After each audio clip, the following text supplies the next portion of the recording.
Bonjour les amis torfistes, bienvenue sur la chaîne Nico Quintet Prono. Aujourd'hui, comme prévu, une vidéo de dernière minute sur le Quintet Plus de cette superbe réunion de Vincennes. D'autant plus que les cartes sont redistribuées dans cette course 4, le prix Bertrand de Loison, puisque si on va sur donc, PMU point de vente, la course du Quintet Plus, on vous est aperçu que Goéland de Fort, le grand favori qui partait en tête au premier échelon, est non partant. Donc ça redistribue les cartes assez nettement, à la fois au niveau des cotes et puis au niveau de la configuration de la course, où on se demande un petit peu qui va prendre les choses en main, qui va vouloir mener la course, qui va perturber le retour des trois bons chevaux du deuxième échelon. Et on s'aperçoit du coup que les trois chevaux du deuxième échelon, ils sont quasiment en favori, quoi. Le 4 des colorations, ce n'est pas une surprise qu'elles deviennent favoris du coup en lieu et place de Goéland de Fort. Mais on voit Elite de Giel qui est quand même très appuyée à la cote à moins de 10 contre 1 pour une finisseuse qui doit subir la course.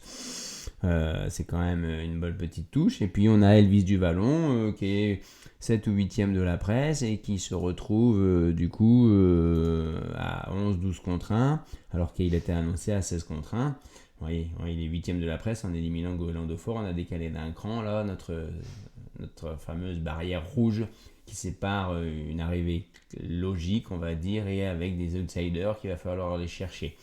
Du coup, si on analyse un petit peu les cotes et les masses d'enjeux surtout, enjeu simple, hein. Voilà, donc on se retrouve avec des colorations et le 8 le 8 voilà, Enzo Dessart qui se retrouvent tous les deux favoris.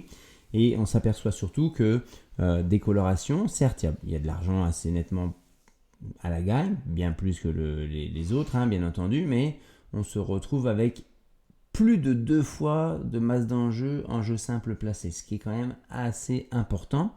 Et on retrouve un peu la même tendance sur notre numéro 8, Enzo Dessart.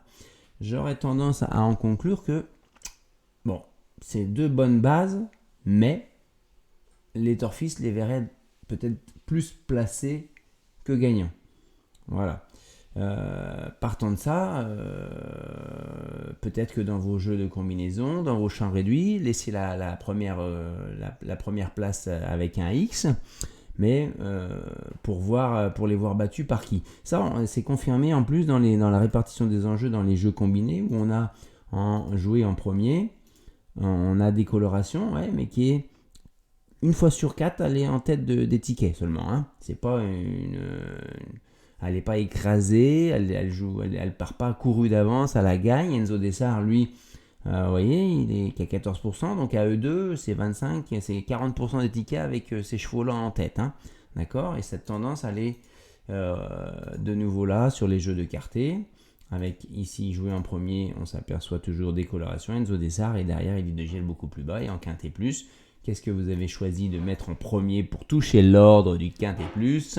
Décoloration à 25%, Enzo Dessart à 12% et Elite de Giel bien plus loin.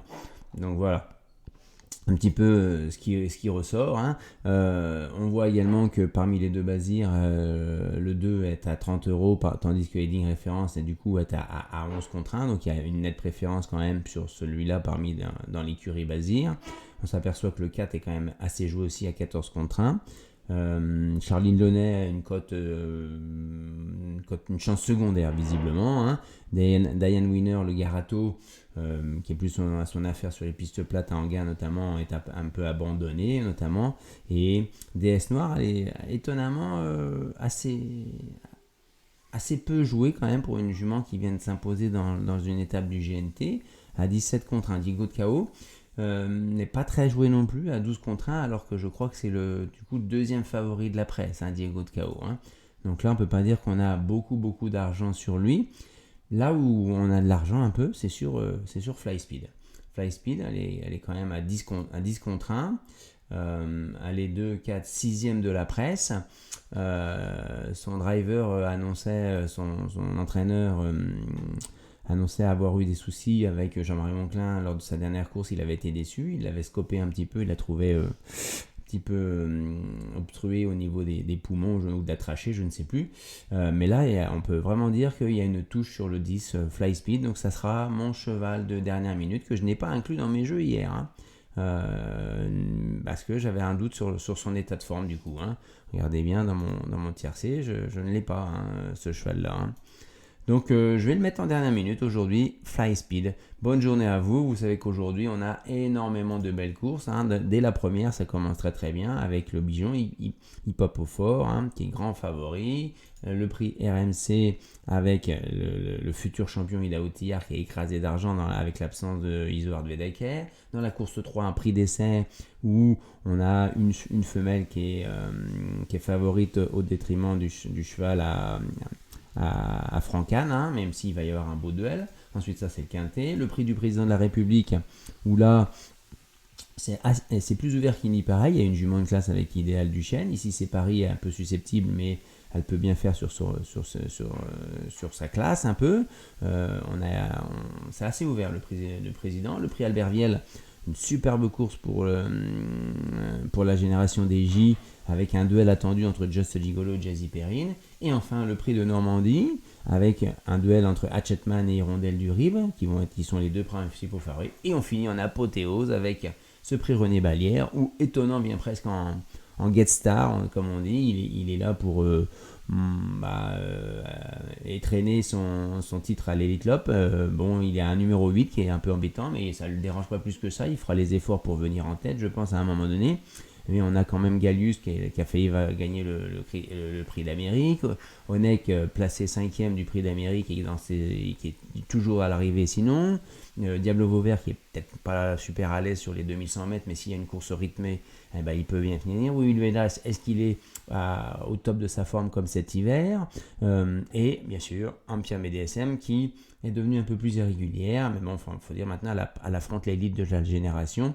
Donc, est-ce qu'elle va se racheter? Si la cote n'est pas très confiante, hein, parce que sinon, pour moi, c'est une jument qui est digne de gagner un prix d'Amérique. Mais là, j'ai un petit doute. Et il y a Gulli Prix, par contre, qui est un petit peu abandonné, qui vient de gagner la préparatoire dans une fausse course.